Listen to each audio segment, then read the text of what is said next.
Gaurange Radhe Vrindavaneshwari Vrishabhanu Sute Devi Pranamami Hari Priye Vancha Kalpatarubhyascha Kripa Sindhu Bhayevacha Patitanam Pavanebhyo Vaishnavibhyo Namo Namaha Nama Om Vishnu Padaya Krishna Pristaya Bhutale Srimate Bhaktivedanta Swaminiti Namine Namaste Sarasati Deve Gauravani Pracharine Nirvishesha Shunyavadhi Paschatya Deshatarine Jai Shri Krishna Chaitanya Prabhu Nityananda Shri Advaita Gadadhar Srivasadi Gaur Bhaktavinda Hare Krishna Krishna Krishna Hare Hare Hare Rama Rama Rama Hare Hare. So this is the first of the presentations I'm giving on this Harinam Cintamani. We have 3 other lectures after this one. So Harinam Cintamani is a book written by Srila Bhaktivinoda Thakur. I'm using translation which was done by His Holiness Bhanu Swami to present some of the main points from the book. So Srila Bhaktivinoda Thakur describes how there was a meeting one day between Sri Chaitanya Mahaprabhu and Haridas Thakur. Lord Chaitanya, of course, had come to live at Jagannath Puri, and he was staying in the house of Kasi Mishra. That's where his Gambira was. And that house, of course, is just near to the temple of Lord Jagannath. And Haridas, he's staying on the beach. Haridas is not allowed. He's from the Mohammedan family, so he doesn't enter into the temple. He stays on the beach and he worships Lord Jagannath just by seeing the dome of the temple of Lord Jagannath. And in this way he offers his respects to Lord Jagannath. So Harinam Cintamani describes how one day it happened that Lord Chaitanya requested Haridas. He asked him, how will all the living entities ever be delivered? And Haridas, he's staying at this time at the Siddhabakula. There's one tree there, Siddhabakula. It's been there a long time. That's why it's called Siddha. So Haridas would sit there and chant the holy name, do his bhajan. So Bhaktivinoda Thakur describes how Lord Chaitanya had come there and met Haridas and asked him to describe how all the living entities can be delivered. So Haridas Thakur, of course, he's very humble. He doesn't feel himself qualified to speak. And he thought, this is just the Lord that he wants me to be the instrument for his words. So on behalf of Lord Chaitanya Mahaprabhu, Haridas Thakur is speaking. So the book begins here quoting this verse, which is from Padma Purana, and it's also quoted in the Chaitanya Charitamrita. We just read it the other day, actually, when we were reading Lord Chaitanya's pastimes in Kasi. Oh no, not Kasi, right, in Kasi, because in Kasi the Mayavadi sannyasis, they would never say the name Krishna, and they would only refer to Lord Chaitanya Mahaprabhu as Chaitanya. They would never say Krishna Chaitanya. The holy name would never manifest on their tongue because they were offenders to the Lord by speaking the Mayavada philosophy. So this verse is very important for us as devotees. It describes the transcendental nature of the holy name. As you can see, it's mentioned here. We can chant the verse together also.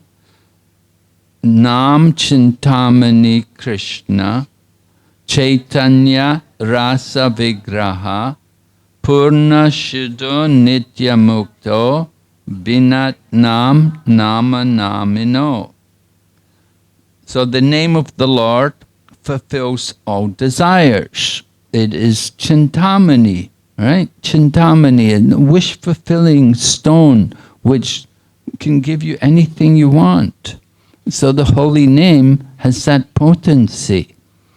For the materialistic people, it will give them dharma, artha, kama, and moksha. And for the devotees who are chanting the holy name, it can give them prema. They can develop love of Krishna just by chanting the holy name. So, Nam Cintamani Krishna Chaitanya Rasa Vigraha. It is the very form of Krishna. The holy name and Krishna, they're not different. Lord Krishna, the person, and the holy name. The very form of Krishna is described, it is full of consciousness and rasa. It is complete, pure, and eternally liberated.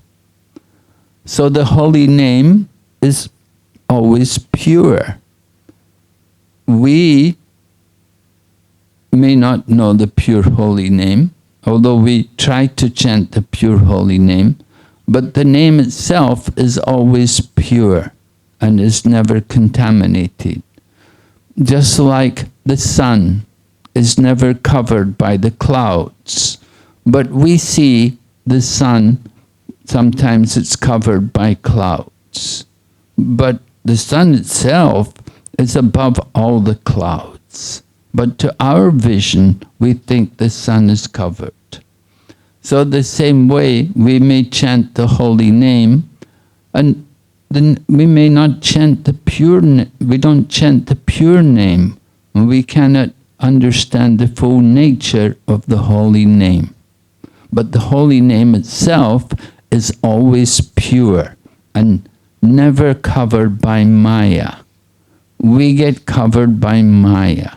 But the holy name is never covered by Maya, because the holy name is non-different from Lord Krishna. And Lord Krishna is the controller of Maya. And then the verse, this is because the name, this is because of the non-difference of the name and Krishna. So all of these different aspects of the holy name are mentioned because the holy name and Lord Krishna are not different. I was telling you the other day also how one time the devotee was giving the lecture at initiation. Prabhupada had requested one of the senior devotees to speak, and he was speaking about the holy name in front of Srila Prabhupada. And he happened to say Krishna is in his name. But Srila Prabhupada corrected him and said, Krishna is his name. They're not different. So Prabhupada wanted to make it very clear to all of us. And this verse also is pointing out the same thing, that the holy name of Lord Krishna and Lord Krishna himself, the person, are not different. Of course, for the impersonalists, for the Mayavadis, they cannot understand these things. They think when Krishna comes into this world that he is an ordinary person. And they think the holy name of Krishna is just a material sound vibration. They do not understand the actual nature of the holy name. So this verse begins it, Harinam Cintamani. And then Haridas Thakur then goes on to describe about the potencies of the Lord. The Lord is a person and he has different energies. The Lord is Vibhu, and he has these different energies. There are three principal energies that we know in our observation of Lord Krishna. Lord Krishna is the Ishvara. He is the supreme, independent, conscious entity. He's fully independent. Right? We are not independent. But the Lord, he is totally independent. He can do whatever he likes. No one can check. If he wants to steal the butter, then he can do it. If he wants to leave the battlefield as Ranchor, he can do it. If he wants to dance with the gopis, as he did on Sarat Purnima the other night, he can do it. Because he's the independent Supreme Lord. So Sambandha, Haridas Thakur is giving us this Sambandha Gyan. We have to have some appreciation for the Lord and his different potencies. Then we can properly practice devotional service. It is good for us to hear. Then when after hearing, then we can apply what we have heard in our practice of devotional service. Right? So devotional service, we have three different phases. We have Sambandha Gyan, Abhidaya Gyan, and Prayojana Gyan. So Sambandha is the knowledge of the relationship between the Lord and the material world and the living entities. And Abhidaya is the process of devotional service, how we apply that knowledge in our service to the Supreme Lord. And Prayojana is the goal of all of that. The goal. What is the goal? What are we trying to achieve from our service to Krishna? So we have to be clear about these things. So it's important to get the Sambandha in the beginning. If people just chant Hare Krishna, they don't know anything, then of course it's good, they get some benefit, but they'll get more benefit if they know what they're doing. If they know who is Krishna, and if they understand the nature of the mantra, if they understand the different principles behind the chanting, then it will be more beneficial to them. We just do it blindly, we don't know anything, it's okay, but you're not going to get the full benefit. But if you actually know what you're doing, then when you apply the knowledge, it will have more effect. So Sambandha Gyan is being mentioned first here by Haridas. He mentions how the Lord is supremely independent. And then there is the Antaranga, or the Chit Shakti, which is the internal or spiritual energy of the Supreme Lord. The spiritual energy manifests the Holy Dham. The Holy Dham, Goloka, Vrindavan, Vaikuntha, and in the spiritual world there is also the Dwarka, there is Ayodhya, there is also the Brahmajyoti there in the spiritual sky. So the Lord manifests all of these different things. There's the Dham, there's also the holy name. The name of Lord Krishna, we said, is not different from Lord Krishna. Now Lord Krishna is spiritual, so the holy name of Krishna is also spiritual. It is completely pure and never contaminated. And he has many different names. We will be hearing how there are many different names of Lord Krishna.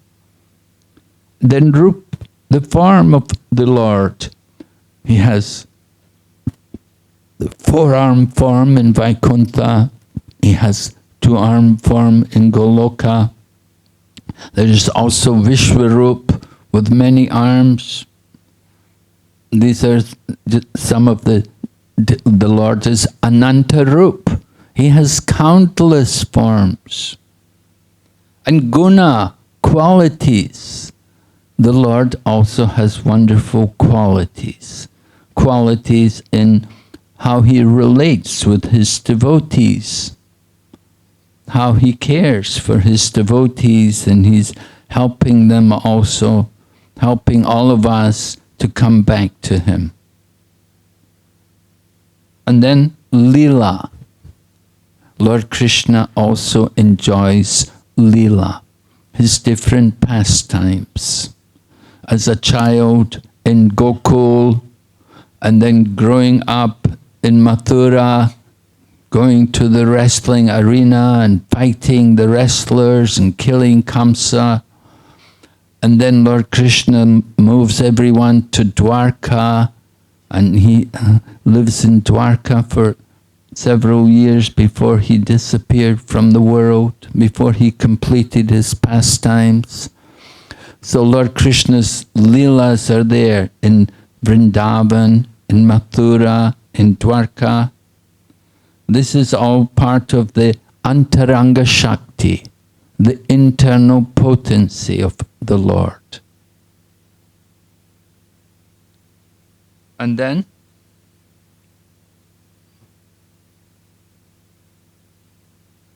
the Tatastha Shakti, the living entities. Tatastha Shakti, the same quality as Chit Shakti, but Anu, particle, infinite in number, with free will, with a capacity for unlimited bliss. So this is the nature of the living entity, the jiva. He's a dependent, conscious entity. In Bhagavad Gita, Lord Krishna also describes the nature of the living entities, right? In 7th chapter, Apariyamitastvanyam prakritim vidime param jiva bhuta mahabaho yeyidam daryate jagat. Lord Krishna had been describing the external energy, which is also Prakriti, and then he goes on to describe the living entities. He said, besides this, there is another energy of mine, O Arjuna, which are all living entities, who are trying to lord over the material world. They're trying to exploit the resources of the material energy. So in Bhagavad Gita, the living entities, we are described as being the Lord's Prakriti. But we are superior Prakriti. Superior because we are conscious. The Jiva is a conscious entity, but we are not independent. Rather, we are dependent. We are dependent on our relationship with the Supreme Lord. So, as living entities, we have free will. As we have mentioned here, free will. We have the capacity for unlimited bliss. But it's a question of where we choose and how we choose to live. We can reside either in the material or in the spiritual world. This is the free will of the living entity, right? We said we are dependent. So do we have free will? We have a tiny portion of free will that you can choose. We can choose either to live in the material realm or in the spiritual realm. It's up to us. We're given that freedom of choice. So the living entities in this situation, because we are anu, we're very small. So we're easily covered by the material energy. The Lord is very great, He's infinite, but we're infinitesimal. We're very tiny. We're easily covered by the material energy. And it also mentions there's an infinite number of living entities. Everywhere, there's so many trees and plants. There are so many insects and birds. They're all different living entities. They're all jivas who are in the material world. They're identifying with the material energy. And we're trying to exploit it. We're trying to enjoy the material energy independently of the Supreme Lord. And this is the cause of our bondage here in the material world.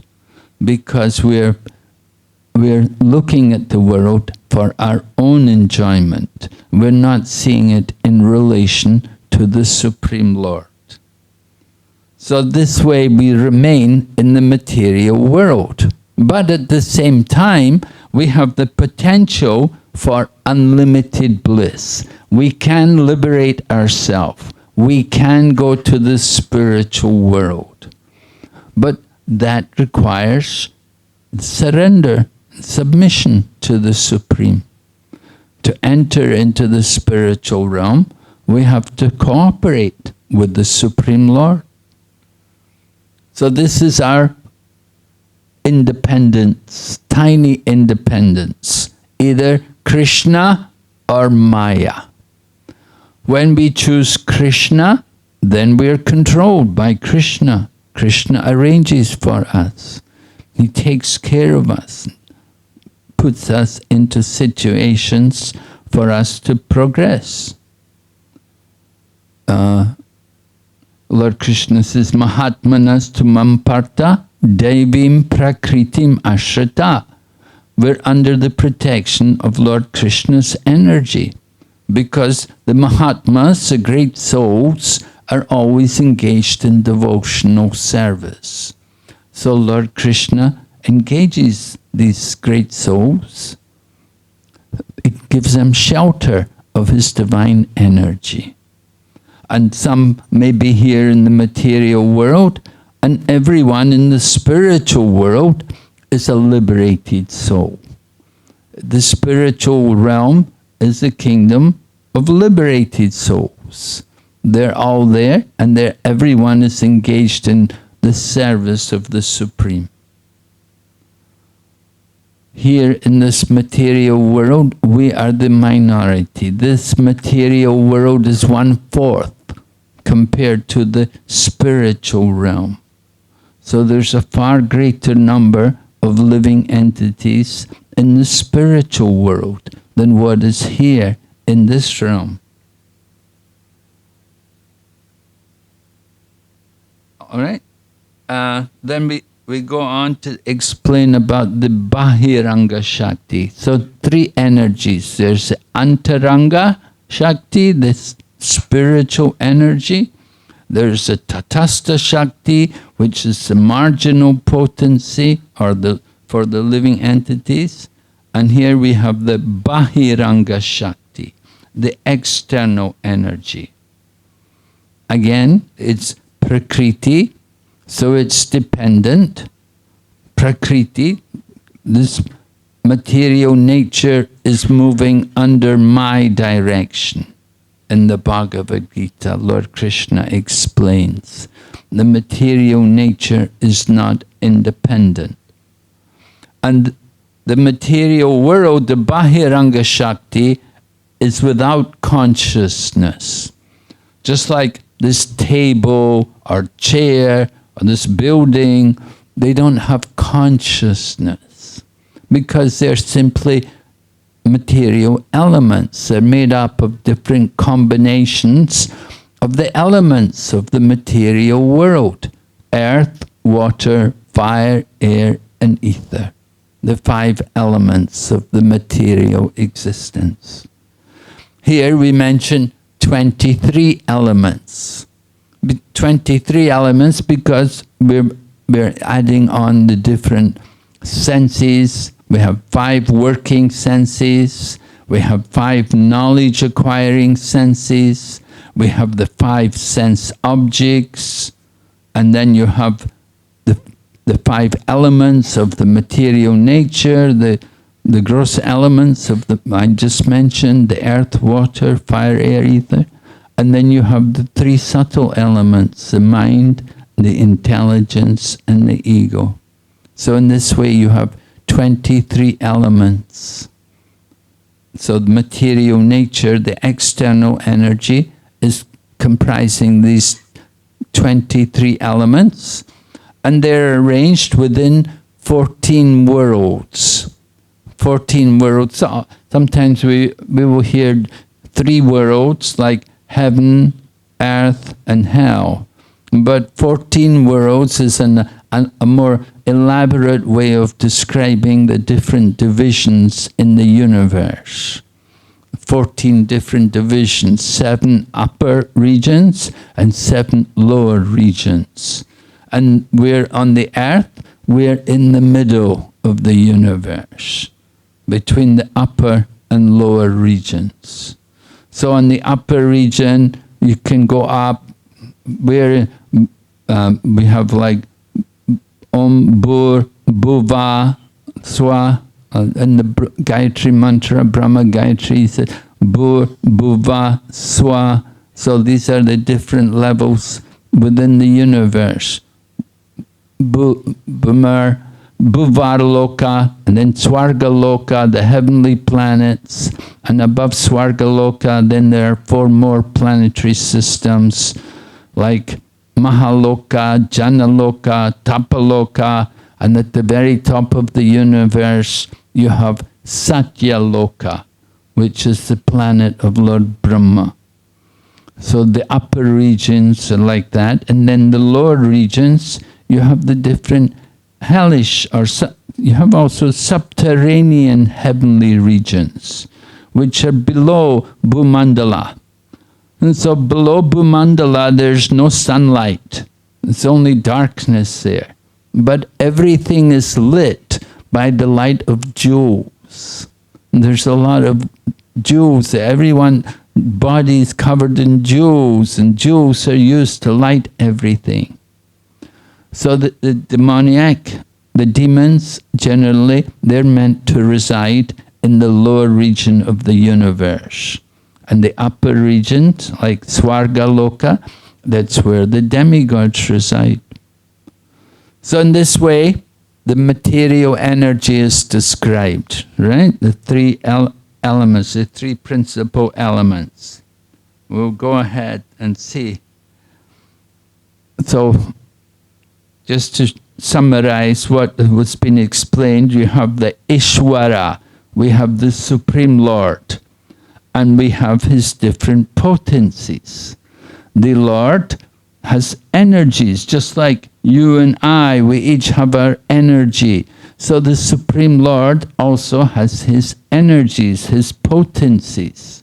And you can see they're mentioned.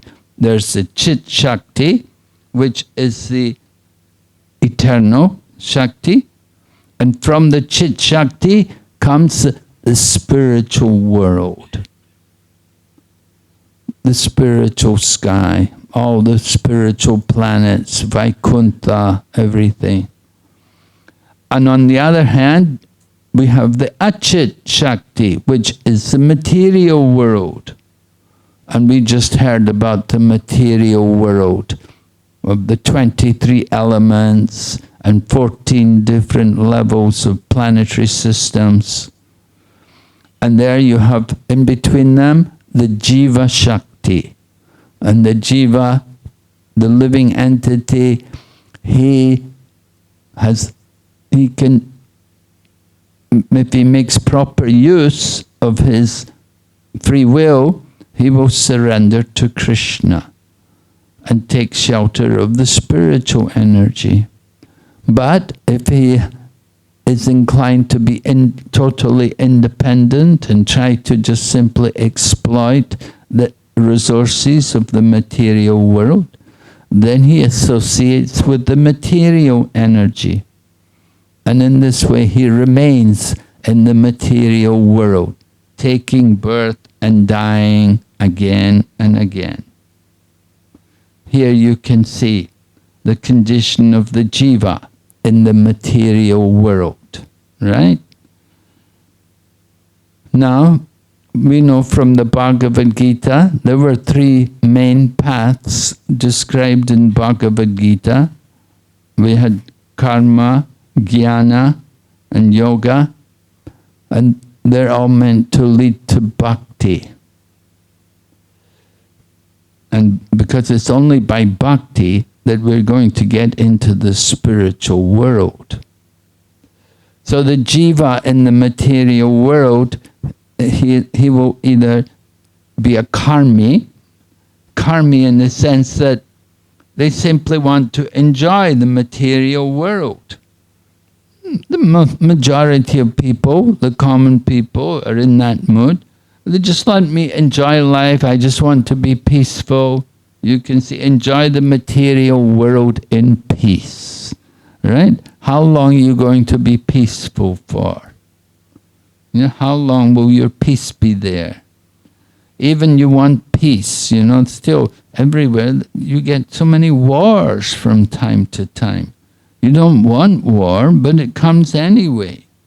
And then there's not only war between nations or communities, there's the war within our own self as we battle against the evil within us, the lust and the anger and the greed. We have a war going on externally and also internally, although we want peace. So karma, anyway, the idea behind karmic activity is we will simply enjoy the material world. Some few people will become frustrated in their efforts to enjoy the material world. And they will try to renounce the material world. They will become philosophical, and they will take to the path of speculation. They will study and read many books, and they may try to speculate, come up with their own philosophy about the nature of the world and the goal of life. So ultimately, their idea is to get liberation from the material world. By their own experience, they've understood that the material world is not giving any eternal happiness, but the pleasures and the enjoyment in the material world is very temporary and limited. and they look for an alternative, and therefore they think about liberation. And that also is the thinking of those who take to the path of yoga. Yoga here, we're not just talking about the asanas. It's not just you do Surya Namaskar and stand on your head for some time. But real yoga is to control your mind and meditate on the Supreme within. The yogis they also think about liberation from the material world. Some other yogis, they're thinking about yoga siddhis, but generally the higher purpose of yoga was to get free from the wheel of birth and death, to go beyond the wheel of samsara. So that is liberation. So these different goals are there for people.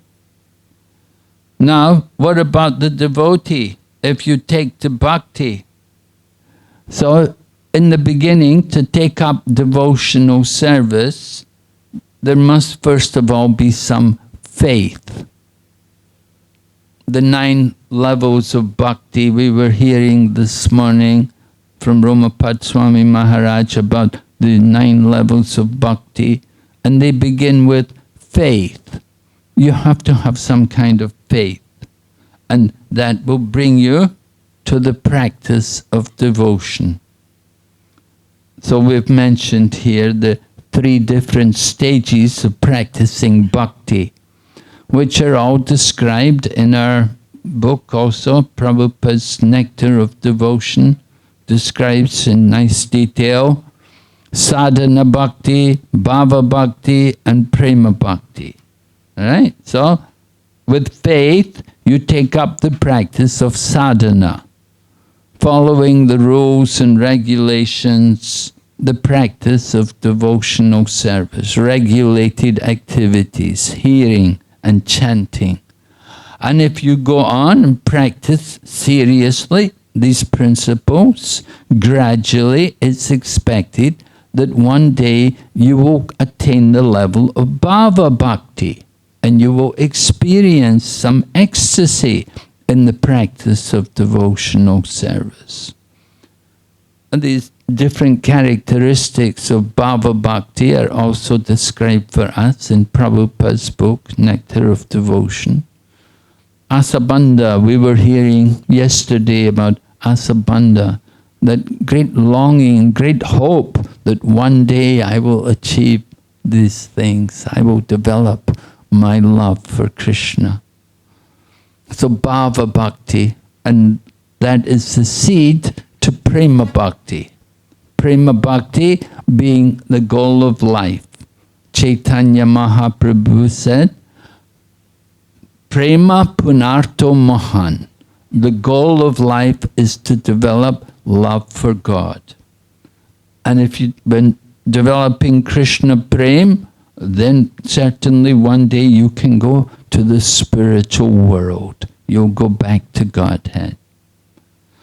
So this is the nature of the jiva in the material world. We want to get out of the material world.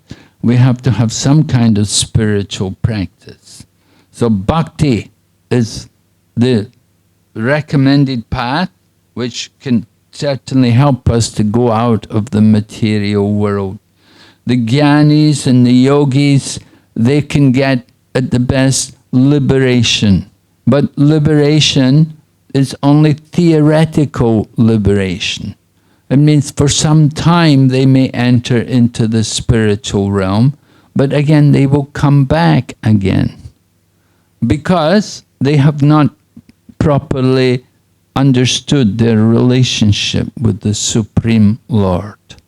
Therefore, although they're trying for liberation, they achieve only some temporary situation. They may enter into the Brahmajyoti. And in the Brahmajyoti, there's simply the oneness, no activity, no relationships, no interchange, no exchanges with people, no identity, only the oneness. So what happens there? You get bored after some time. You know? Just like if you go to the Buddhist temple, you know, some people have told me if you go to the Buddhist temple, you know, sometimes they have these Buddhist retreats, and you go there for the weekend, and they'll tell you, don't talk to anyone. Wow.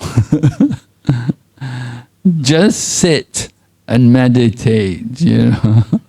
You just sit and contemplate the oneness or the nothingness.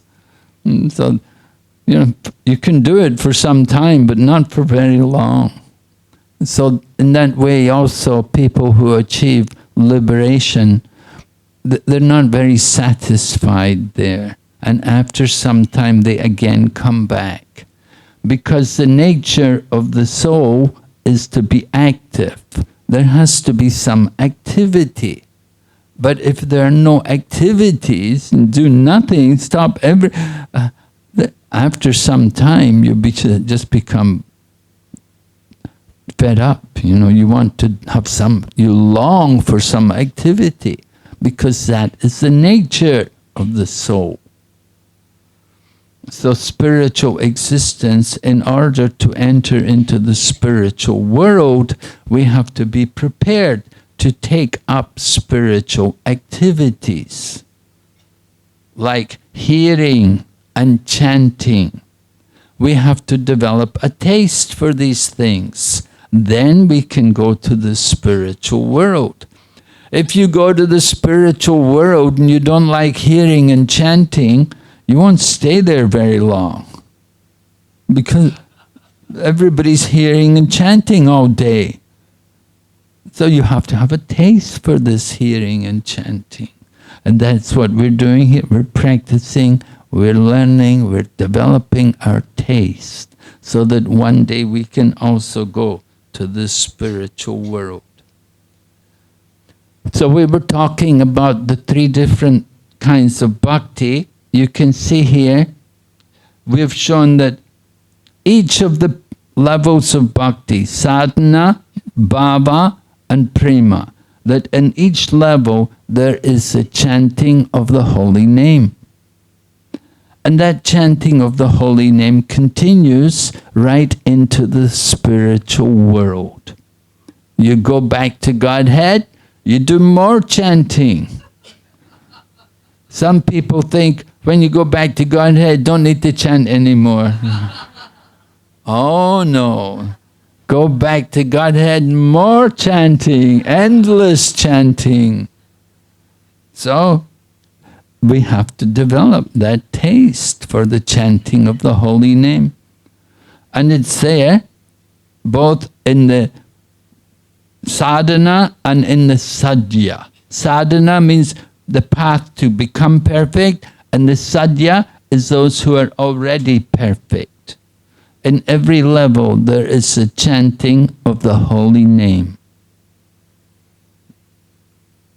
Okay, and the next slide we're showing here how from the holy name, well, first of all, the holy name, it's all coming from the Lord Sandini Shakti. The Lord has 3 energies and 3 potencies in the spiritual world, which is called Samvit, Sandini, and Ladini. Ladini we're more familiar with. We know that's the pleasure potency of the Lord. The Samvit potency is the knowledge potency of the Lord. And the Sandini potency of the Lord, that is His creative potency, by which He manifests everything. Everything actually comes. In Bhagavad Gita, Krishna said, Aham sarvasya prabhavo. Right? Everything, material and spiritual, it all comes from me. So this is the Lord Sandini Shakti. And you can see everything, the holy name, the Lord's activities, qualities and form. They're all manifest from the Sandini Shakti. The whole material, the whole spiritual and material creation, they're all coming from the Sandini Shakti. So the Lord's holy name, His form, His activities and His qualities, right? Nam, Guna, Rup, Nam, Rup, Guna, Lila, these different things, they're all different aspects of the Lord's Sandini Shakti. And it's all coming from the Lord. Usually we will point out that within the holy name there is also the form of the Lord, His qualities, His activities, within that chanting of the holy name. As our chanting becomes more and more powerful and pure, we will realize the lila and the guna and the rup of the Lord within the holy name. It's the holy name which is like the foundation for all of these things. It's all there within the name. We chant the holy name, and you can get realization, seeing the Lord, remembering His qualities and His activities, His pastimes. So this all comes through the chanting of the holy name. Lord Chaitanya took different devotees to express different features of the Vedic knowledge, of the philosophy of the absolute truth. Just like through Sarvabhauma Bhattacharya, he taught the real purpose of liberation. Initially, Sarvabhauma Bhattacharya had been a Brahma, he'd been a Mayavadi, a bit of a Jnani. He was a Mayavadi and Jnani, but Lord Chaitanya made him a devotee. And he understood the real goal of liberation. Right? For the impersonalists, they think liberation is the goal.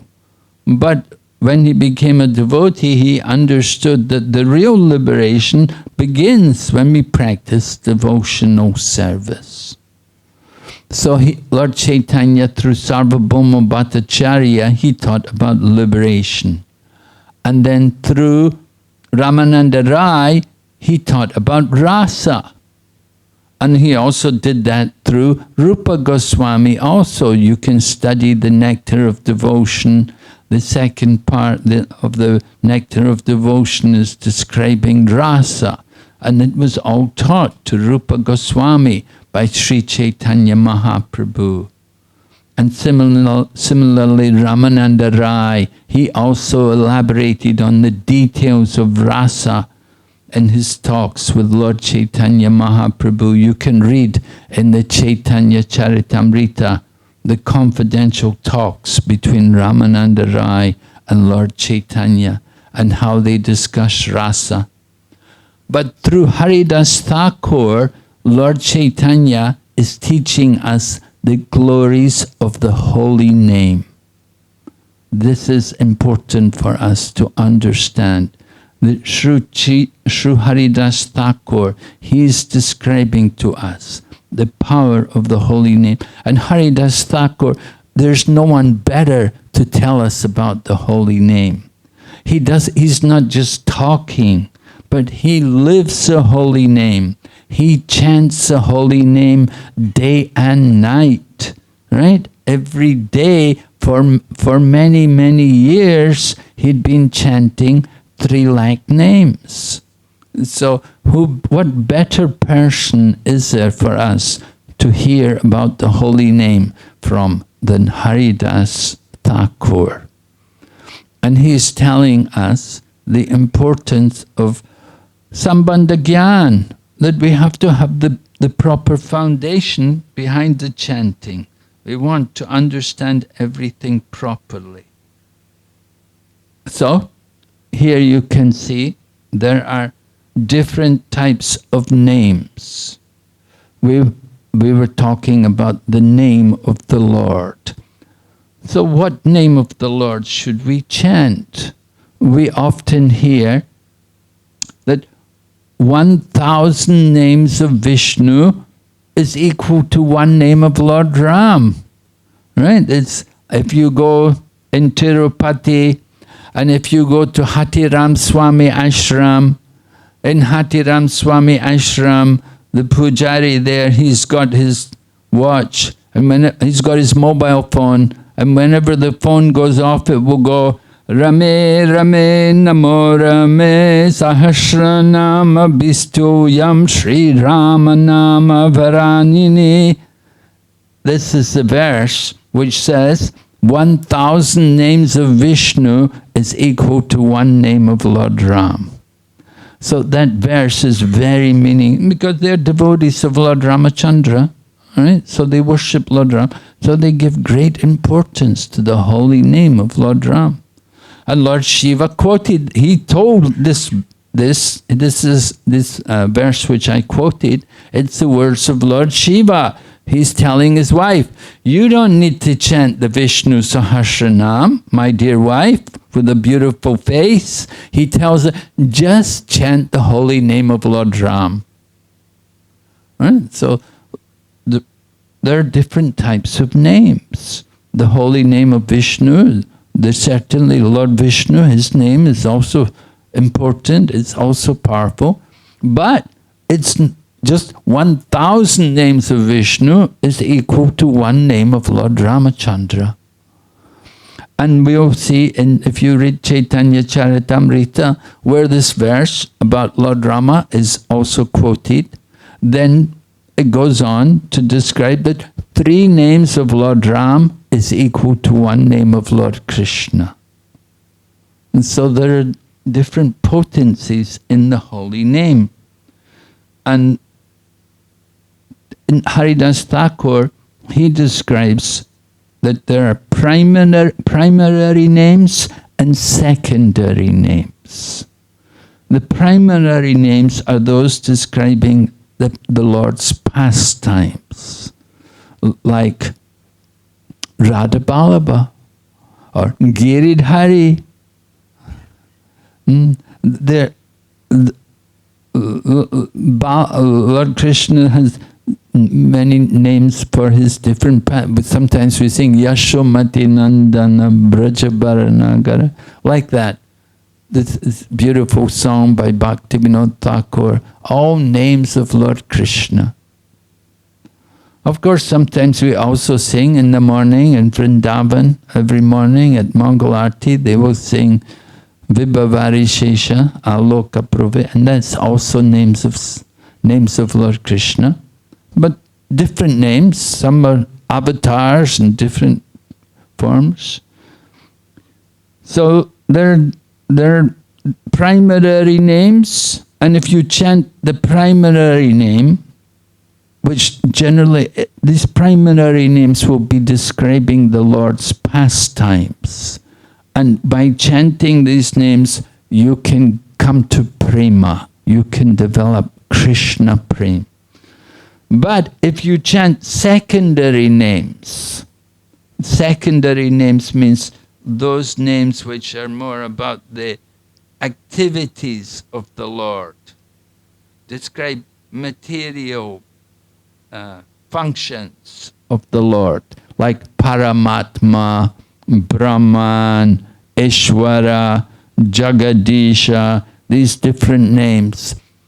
So you will see the impersonalists, the Mayavadis, Brahmagyanis, they will chant these names, just like they refer to Mahaprabhu, Chaitanya Mahaprabhu, as Chaitanya. They didn't say Krishna Chaitanya. They would only say Chaitanya. They're not able to chant the name of Krishna will not manifest on their tongue because of their offenses. So secondary names describing the Lord's creative functions, his different activities, they don't have the same effect. You can get some material elevation. In other words, you could elevate you could go to the Swargaloka, you can even go up to Satyaloka, but you're going to have to stay in material world. You can get liberation, but theoretical liberation. Sayujya mukti. You're not going to get actual liberation, which is desired, which is even actual liberation is not desired by a devotee. But a devotee can accept one of the four kinds of liberation, but he will never accept impersonal liberation, because impersonal liberation means no opportunity for devotional service. And if there's no opportunity for devotional service, eventually you become bored. You come back to the material world, you take up some welfare activities, you open an orphanage, or you have a soup kitchen or something like that, and feed the poor, you do welfare work. Because you don't have any real spiritual engagement. You're not accustomed to hearing and chanting, which is the actual spiritual activity. That's the real business of the soul, to be engaged in Shravanam and Kirtan. And then we can go on to higher levels of bhakti. So we should note the distinction here between these different names. How these different things are there, right? And you can see we're showing here the result. One is you can go to be with Krishna, get Krishna Prem, go to Vrindavan and be with Krishna in Vrindavan. On the other side, you can see the impersonal liberation. Enter into the light, into the oneness, merge, right? Because we're very minute, we're very small, so you enter into that light, into that oneness. How long will you be happy there? Not for very long. So we should understand clearly the different destinations which are achieved by these different activities. Next, we want to point out that there are different kinds of chanting, different levels of chanting the holy name. We're talking about the importance of chanting the holy name. We have to understand there are different levels of chanting. So we're showing here the three kinds of chanting. Nam aparad, Nam abas, and Shuddhanam. Namaparad meaning offensive chanting. What would be, every morning we recite the 10 offenses in chanting the holy name. So particularly the offense would be that we think Krishna and Krishna's name are different. If you're thinking there's a difference between Krishna and Krishna, just like in the material world, there's a difference between my money and actual money, There's a difference between this woman and her name. They're different. But if we're thinking Krishna and Krishna's name are different, then this is wrong. And if we think the name is material, then this is also an offense. And when we chant like that, you don't make any progress. You will never get the goal of the chanting if you chant like that. You may chant for many births, but you will never get the ultimate goal of the chanting if we're thinking in this improper manner. So it's very important to make it clear. The Lord and His name are not material and they're not different. On the higher level, we have Nam Abbas. meaning the shadow of the holy name. Just like the sun can be covered by the cloud. So the name may be, although the sun is covered by the cloud, still there's some light coming through the cloud. So Namabhas is like that. I'm going to talk about Namabhas. I think this afternoon we will be speaking more about Namabhas. We're introducing it to you here this morning. So Namabhas, you can see the problem is we haven't got proper knowledge. We're still a little bit in ignorance about the nature of the holy name. And another problem is our own purity. Maybe, we're not very strong in our spiritual practice.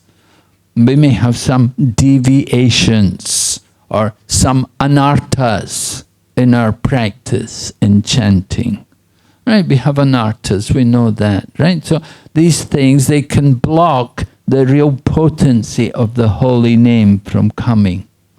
And this causes us to chant at the level of Namabhas. But at the level of Namabhas, you do make some progress. Although it may be a bit slower, you do make some progress. So it's actually not so bad. We will explain more in Namabhas later. And then we have the Shuddhanam, the pure name. And you can see we've mentioned that to chant the pure name, you have to have proper knowledge and you have to be pure. You have to be strict in your habits. You're not going to chant the holy name purely if you still have a lot of anarthas in your heart. So we have to get rid of all these obstacles, all these things in the heart.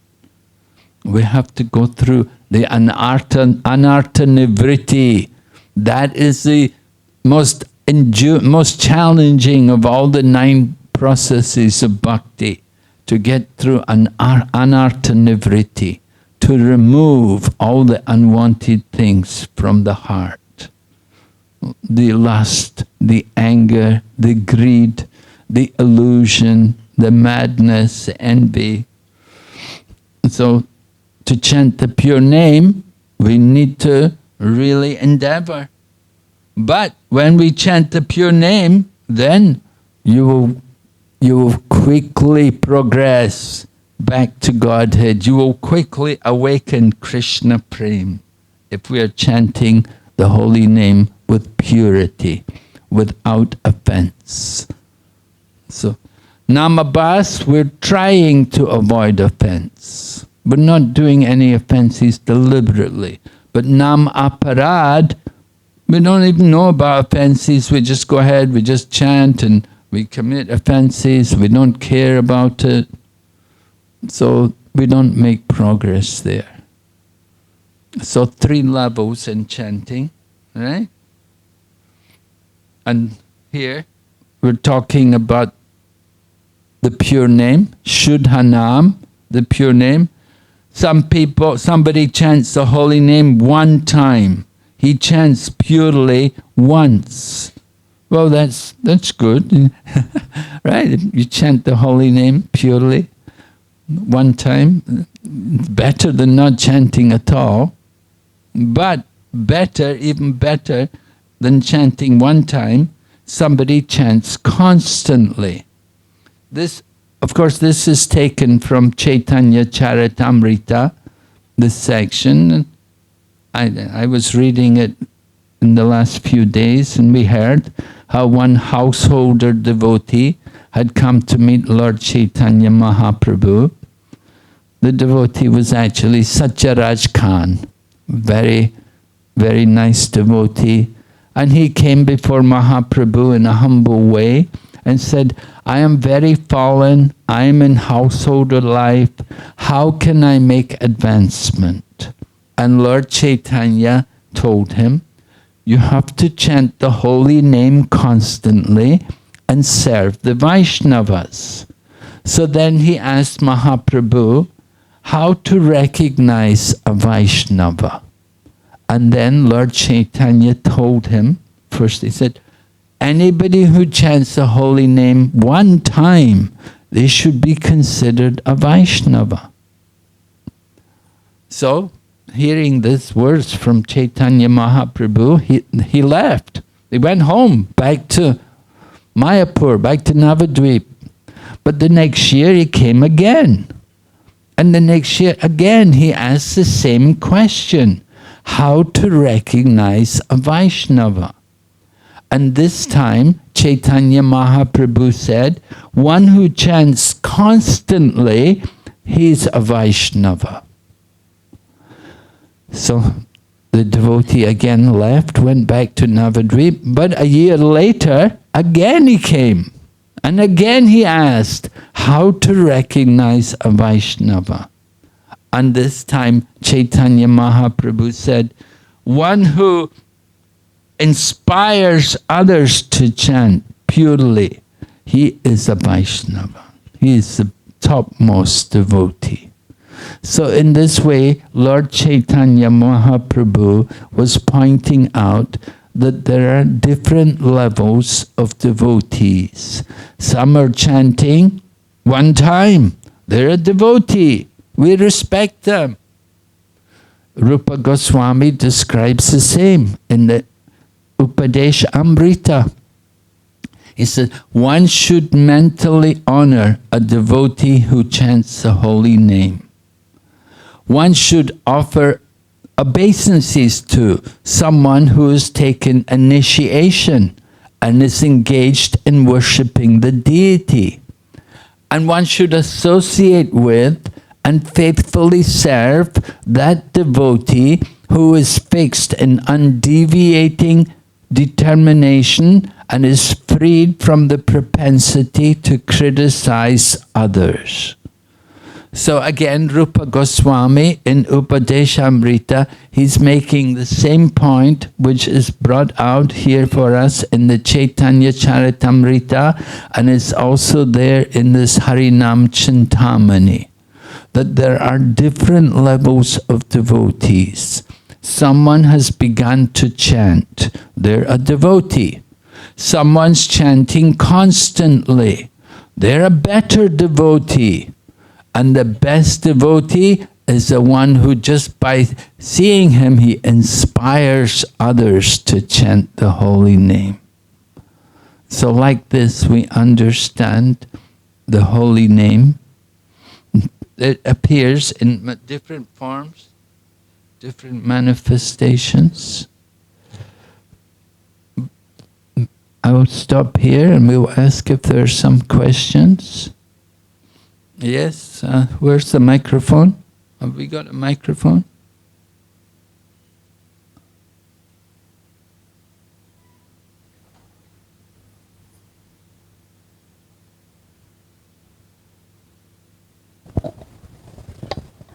Hare Krishna Maharaj.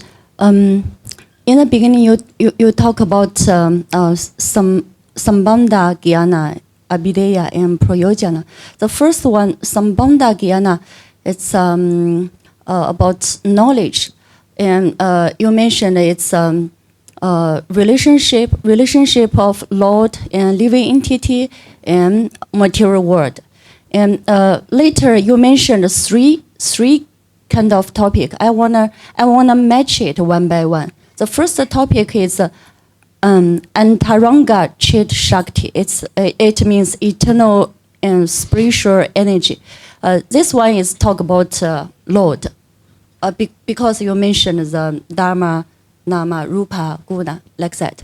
Yes. Yes. Yeah. First one is talk about Lord. Second one. First one talks about the Lord's creation, the spiritual world. Yes, the Lord, of course, he is also the Antaranga Shakti. He's completely spiritual. Okay. So Antaranga Shakti means the spiritual potency. So it includes the spiritual world, the Lord's holy abode, everything in relation to the Lord is spiritual. Okay, so Brahma Jyoti also belong to Antaranga Shakti. Yes. Okay, the second one is Tatastha Shakti. It's marginal energy. Here talk about living entity. Yes. The third one, Bahiranga Shakti. It's a external energy. It's here talk about Prakriti. It means material world. Yes. And in this, the third one you mentioned, there are seven up, Seven up and seven and seven down. down. But the material world is material Earth is one. So I calculate. I'm not good at calculating. So 7 up, 7 low. And there is Earth. I think it's 15. And you mentioned the another topic is 3 words and Yes. heaven, hell, earth. So I mixed together. Well, I cannot calculate. It's a simplified form of presenting the universe. To make it simple, we simply say there's heaven and hell and earth. 3 worlds. That's making it very easy for people to understand. But if you want a more detailed analysis of the universe, then we say there are 14 different levels within the universe. Okay. Thank you. I have another question. There is a picture. I cannot understand that picture. You mentioned Chit Shakti and Achit Shakti. Chit Shakti is the spiritual world, and Achit Shakti is the material world. And Jiva Shakti is staying between Chit Shakti and Achit Shakti. But later you talk about if living entity stay in material world. If this living entity is materialist, they must go through 5 kind of process: karma, jnana, yoga, bhakti, and then spiritual world. But if the living entity is devotee, they must go through the faith, bhakti sadhana, bhakti bhava, bhakti prema, and spiritual world. So it's a distinguish materialist and devotee process. Like Well, not materialists, but endeavoring transcendentalists. People who are trying to get out from the material world. If they take to the path of jnana or yoga, then they can also get liberation. okay. Right? But if they take to the path, if they have some faith in bhakti, then they can take up devotional service and chant the holy name. So it's up to people. Not everyone is able to take to the path of bhakti. Some people they're more inclined to yoga, or some people are more inclined to be speculators. They like to read many books and study the language, and they take to the path of jnana. Some people are Advaitas, Jnanis. Now Jnanis, they make progress, but they make progress slowly. In the Bhagavad Gita, Krishna describes there are 4 reasons why people surrender to him. Different reasons, right? You know this verse in the Bhagavad Gita? Yeah. Chaturveda bhajantimam jnana sukritino arto jignasur artarti jnani cha bharatarshava. 4 kinds of pious people who surrender to Krishna. Somebody comes in distress, somebody comes in need of wealth, somebody comes out of curiosity, and somebody comes in search of knowledge. So who is the best of these four? The one who comes in search of knowledge. Yes, right. The one who comes for knowledge, he's considered the best. But then Lord Krishna describes that they make progress very slowly.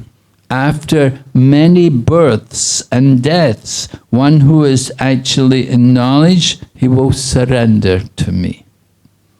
So by Gyan, you don't make progress very quickly. And often, Gyanis simply, they don't become devotees, but they simply want to go to the oneness, into the Brahma-Jyoti. They want to give up their identity. And they enter into the oneness, into the Brahma-Jyoti, where there are no activities, where there's no relationship, where there is no variety.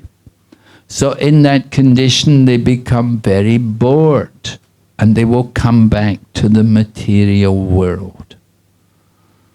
So some people take to the path of Gyan, some people take the path of karma. Some people just like to work. They just want to work for Krishna. You know, some people are like that. They never chant, they never hear the class. No, I'll just work. And they will work and work and work. But gradually they may become purified. They're working for Krishna, and we hope one day they will come and they will hear about Krishna and they will start to chant. But some people, they have that nature. They just like to work. So some people, they're karmis, they like to work. Some people are jnanis. They like knowledge. They like to study books. They like a lot of knowledge.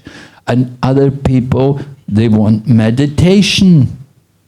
They like to sit and still and stop everything and just concentrate on the Supreme.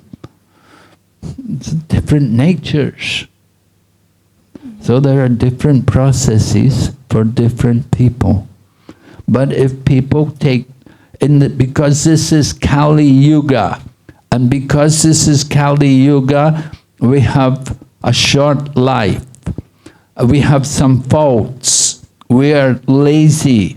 We are misguided. We are unlucky. And we're always disturbed. Srila Vyasadeva has already described these things in the Srimad Bhagavatam. We are not very qualified for karma or jnana or yoga. So he gives a process which is very easy for everyone. Chanting and dancing, everyone can take part. Young people, old people, women, children. When the kirtan is going on, everyone is happy.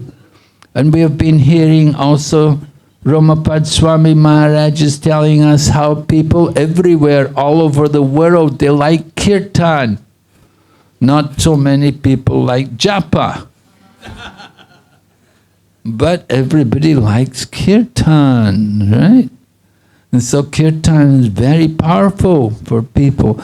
All right, so chanting the holy name, but there's quality in chanting the holy name. And what name are you going to chant? We explained there's primary names, there's secondary names. We should chant the primary names. The name of Lord Krishna, we follow Chaitanya Mahaprabhu, chanting the name of Krishna, right? So here you can see qualification for chanting. Who can chant? Any human being. The dogs and the animals, sorry, they can't come. We don't let them in the temple. We can give them prasadam, and you can chant the holy name to them. But, I don't think, we don't have too many animals chanting. So, generally, human beings take up the chanting, Another qualification, faith. They have to have some faith that what they're doing is something very special. They have to appreciate the importance of this process, and they can feel how it has great potency. And we do find many people who come, they chant, and just the first time they come to the temple, and they feel emotional. Some people are shedding tears and crying. Very first time they come to the center and take part in the program, they become overwhelmed with spiritual emotion. So we do see people who come they have great faith. But the place and the time and the cleanliness are not considered. Right? No consideration of place or time or cleanliness. Dirty or whether you're clean or dirty, you can take part in the chanting of the holy. Sometimes women feel, oh, I'm contaminated, I shouldn't come. No, you can also come. You can also come and take part in the kirtan. Even though you may be in a contaminated condition, you're still allowed to come and take part in the program. Although we won't let them on the altar, we don't let them in the kitchen to cook, we don't let them touch tulsi, but they can come and hear and chant. Everyone can do that. So the time also, morning, night, anytime, 24 hours a day, chanting can go on. Place, anywhere, you can chant anywhere. There's no restriction. So here you can see the different rules here. To get prema, you have to chant the primary names. Primary names means names in relation to the Lord's pastimes. We are chanting, generally we chant Hare Krishna mantra. Right? Actually we have 3 mantras. There is first of all the Hare Krishna mantra. There's Panchatattva mantra, which is generally chanted first before we chant the Hare Krishna mantra. And we have one other mantra, which Prabhupada said it was a personal favorite of Lord Chaitanya Mahaprabhu. Hare Hare Namakrishna Yadavaya Namaha Gopal Govindaram Sri Madhusudan. Again, all primary names of Krishna. So, like that. We want to chant the Shuddha Nam. It should be pure name. It should not be offensive. We should avoid offenses. And then, constant chanting. We're going to have constant chanting in another 2 days, right? We're going to do our 64 rounds. We're going to try to chant. And then, association. You have to have association. You want to get prema, you have to get prema from somebody who's got prema. And then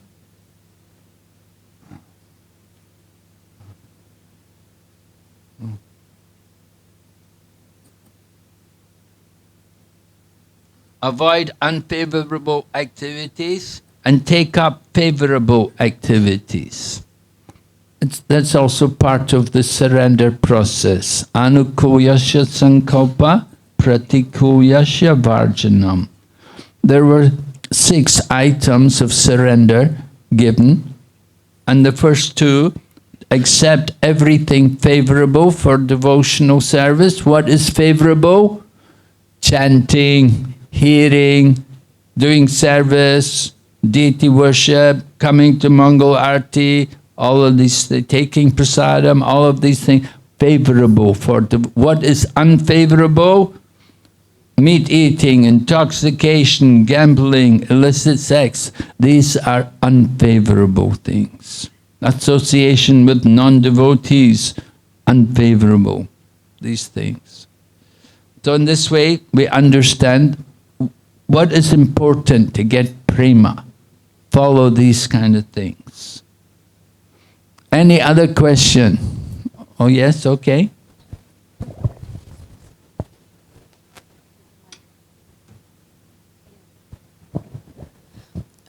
Hare Krishna Maharaj. Thank you very much. Maharaj, in the beginning, again, you have the slide which Mataji was also mentioning about the Sambandha Gyan. There we saw that Dham, Nam, Rupa, Guna and Leela are manifested by Antaranga Shakti. And we sometime also hear that Lord Balarama expands himself and provide all these things for Krishna. So my question is it both Antaranga Shakti and Lord Balarama, or how does that work? Well, Lord Balarama is also Antaranga Shakti. Lord Balarama is Antaranga Shakti. He's also we're included within the Antaranga Shakti. Lord Krishna is spiritual energy. Lord Balaram is not different from Lord Krishna. So it's also spiritual. He's also spiritual energy. Okay, thank you. Maharaj, this is the first time I'm hearing from you, and I just wanted to appreciate your presentation was so lucid, so systematic. That was a real gift. Thank you. And the question that comes to mind is, Krishna and his holy name are non-different, and that is of course true for Shuddhanam.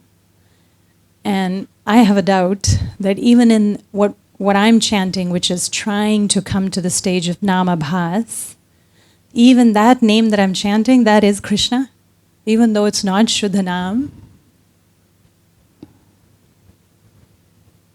Yes, you're chanting at Namabhas, then it's the shadow of the name. It's not fully Krishna, but it's the shadow of the name. You're making a genuine attempt to chant Krishna's name.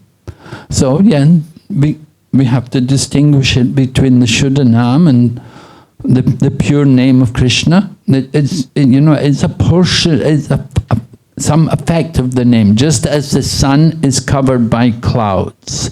So you're not in the direct sunlight, and some portion of the sunlight is coming through the clouds.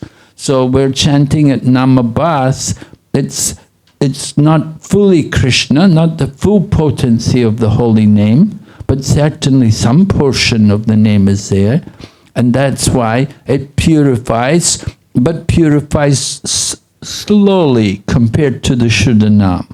It's not going to be so immediately effective as the pure name. It will take longer time to progress. But chanting at Namabhas it frees us from sinful reactions, and it does brings us to the level of liberation. We'll be discussing more about Namabhas this afternoon. Thank you, Maharaj.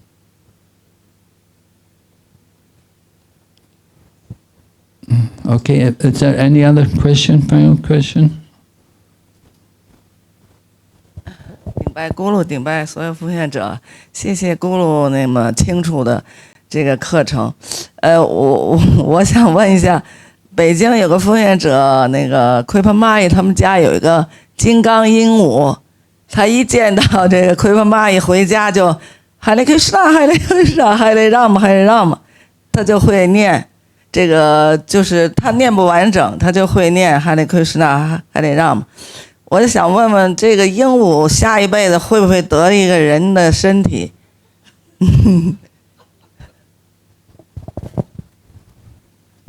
？Sandini Mataji's question. One Mataji in Beijing has a animal parrot pet. When the Mataji goes back to home, the parrot start saying Hare Krishna, Hare Rama. The parrot is not saying the complete Mahamantra. And her question is, in the next life of the animal, will this animal get a human body? Yes, definitely he'll get a human body. 他一定会获得一个人类的躯体。By association with a devotee. 通过和奉献者的这种联谊。Okay. Okay, thank you very much. Hare Krishna. Srila Prabhupada ki jai.